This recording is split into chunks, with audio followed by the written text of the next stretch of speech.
one of the most compelling and important core features of Outriders. Modding, crafting, and everything in between. Upgrading and modifying your gear is an integral part of Outriders and gives you unparalleled freedom to strive for that perfect build.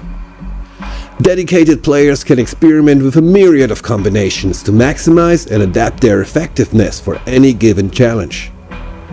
It's the foundation for countless hours of fun, and in the case of expeditions, even mandatory for survival. Let's talk about mods first. Mods are passive skills that can significantly alter the way your weapons, armor, or abilities work. For instance, they can add effects to your gunplay irrespective of your class, sticking your enemy with a nasty status effect like freeze, bleed, weaken, toxic, and many more. With rare and specialized mods equipped, you can even get a taste of the powers of a whole different class. For example, Golem's Limp is a legendary shotgun. It will grant its wielder the Devastator's Golem skin for 3 seconds after every killing shot, in this case helping out a pyromancer.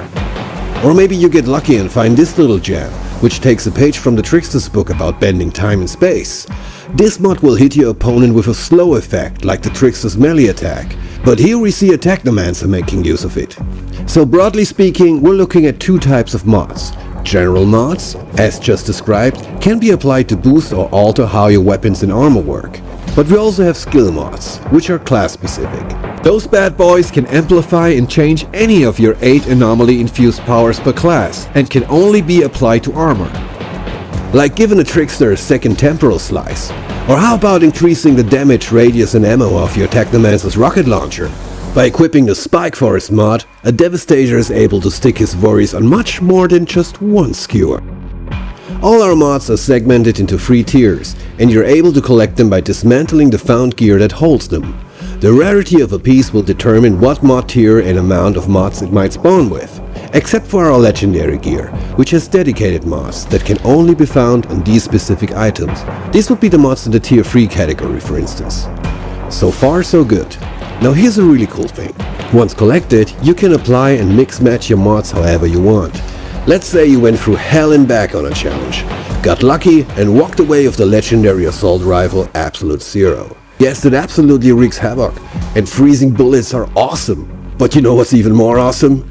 Exactly, frozen enemies that get struck by lightning. So let's get to it. Luckily I found a legendary weapon called Thunderbird earlier in the game. And with my much higher level now, I decided to dismantle it and go for the mods. Quick piece of intel though. If a weapon already has 2 mods slotted, you can only change one of those 2 mods.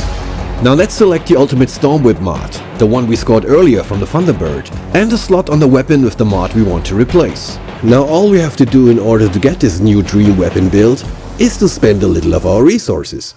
In this case, 396 iron. Beautiful. And this is just one little example how you can alter and upgrade every single piece of gear in Outriders. So what else can we do on this crafting table? Improve rarity lets us improve the primary parameters of every item that isn't epic or legendary. That's firepower for weapons and armor for your wearables. By the way, hovering over the crafting options will reveal a color code explaining what rarity is needed for each craft. Here we look at unusual, rare, epic, and legendary. Next up, swap variant. Here you can alter how your weapon fires and behaves in the field. Each weapon offers different variants depending on the type of weapon. You can unlock even more variants as your character level progresses. And last but not least, level up. Which is pretty much as straightforward as it sounds. Similar to improve rarity, raising a level of your equipment will boost firepower or armor. I think it's pretty obvious now. If you're really into tinkering with your equipment, Outriders will give you a lot of creative freedom to do just that. With about 350 individual mods across weapons, armor and skills, players have a lot of possibilities to experiment and home in on that perfect build. Also keep in mind, everything we just saw in the crafting department is directly linked to this. Fine-tuning your skills and equipment in conjunction with the skill tree. A skill tree that you can respec at any time without any cost. And this is where things really get interesting. Makes you wonder how deep this rabbit hole goes, doesn't it? Expeditions will challenge you and your team not only on a skill level, but also on how well your builds are tuned and in sync with another. That's why going deep into customization aspects of Outriders is not only super fun, but also vastly improves your lifespan on Enoch in general. Tune and optimize your skill tree for the challenge ahead, and find effective ways to complement the available powers from your Outrider squad mates. Especially when you want to take on higher world tiers in a story campaign, for instance. We can't wait for you and your friends to face Enoch's ultimate challengers. I hope you liked what you saw, and as always, stay safe out there and take care of each other.